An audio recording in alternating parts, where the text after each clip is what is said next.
video berikut.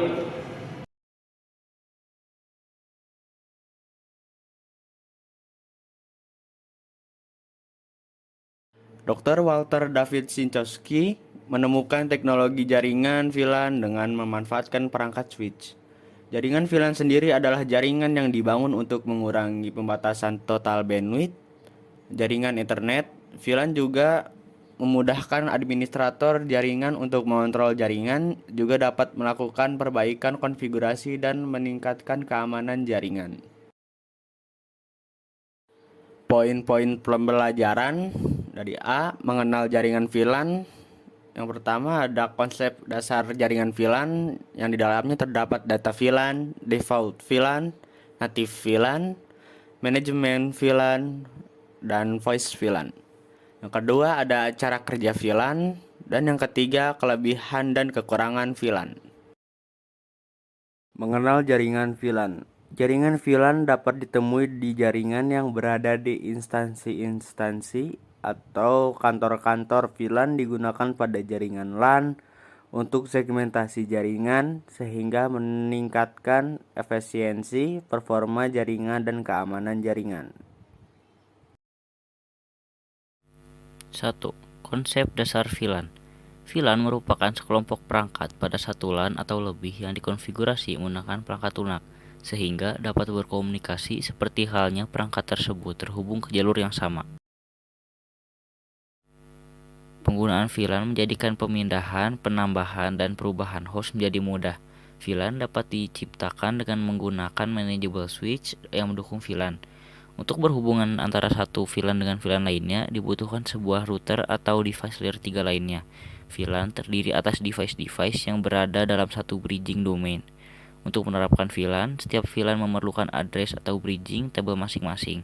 VLAN terbagi menjadi beberapa tipe, diantaranya data VLAN, default VLAN, native VLAN, manajemen VLAN, dan voice VLAN.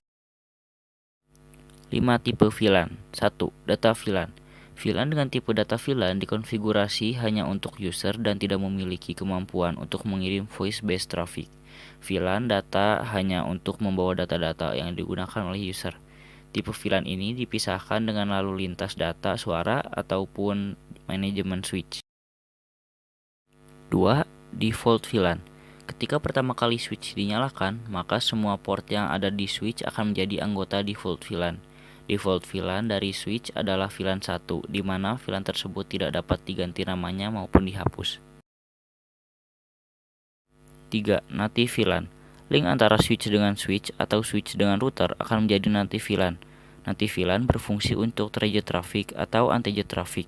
Native VLAN dikeluarkan untuk port ranking 802.1Q. Port ranking 802.1 menempatkan anti-jet traffic pada native VLAN. 4. Manajemen VLAN.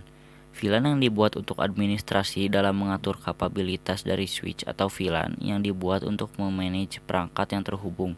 Sebuah VLAN harus didefinisikan secara khusus agar dapat dijadikan sebagai manajemen VLAN. VLAN dengan tipe voice VLAN hanya dapat digunakan sebagai traffic voice. Voice VLAN mendukung Voice over IP atau VoIP. VoIP adalah teknologi yang memungkinkan percakapan suara jarak jauh melalui media internet. 2. Cara kerja VLAN. VLAN digunakan untuk mengurangi terjadinya broadcast. Domain tersebut dilakukan pembagian jaringan LAN dalam beberapa segmen logikal. VLAN dikonfigurasikan dengan menggunakan perangkat lunak pengelolaan sehingga dapat berkomunikasi seperti halnya apabila perangkat tersebut terhubung pada jalur yang sama. VLAN disebut juga dengan teknik switching atau membangun switch di dalam switch secara logikal. Hal ini dilakukan dengan cara memecah satu broadcast domain pada jaringan LAN menjadi beberapa broadcast domain sesuai dengan segmentasi jaringan yang dibentuk. 3. Kelebihan dan kekurangan VLAN. Kelebihan VLAN. Pertama, meningkatkan performa jaringan. VLAN mampu mengurangi jumlah data yang dikirim ke tujuan yang tidak perlu sehingga lalu lintas data di jaringan tersebut dapat berkurang. Kedua, mempermudah administrator jaringan. Setiap kali suatu perangkat komputer berpindah tempat, biasanya perangkat tersebut harus diatur ulang agar dapat terhubung dengan jaringan di mana perangkat itu berada. 3. Mengurangi biaya. Dan 4. Menjamin tingkat keamanan yang tinggi. Kekurangan VLAN. Pertama, secara logika. Jaringan VLAN berbeda network namun secara fisik satu network. Artinya, jika network utama bermasalah, maka semua VLAN akan terkena dampaknya. Kedua, ketika terdapat data yang dikirim secara broadcast, maka data tersebut akan dikirim ke semua VLAN. Ketiga, ketika jumlah host di dalam VLAN banyak, maka kerja DHCP akan berantakan dan tidak dapat dimanajemen.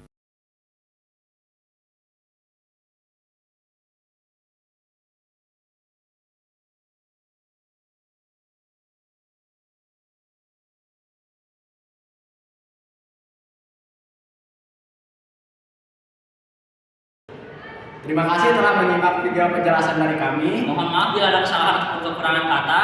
Wassalamualaikum warahmatullahi wabarakatuh.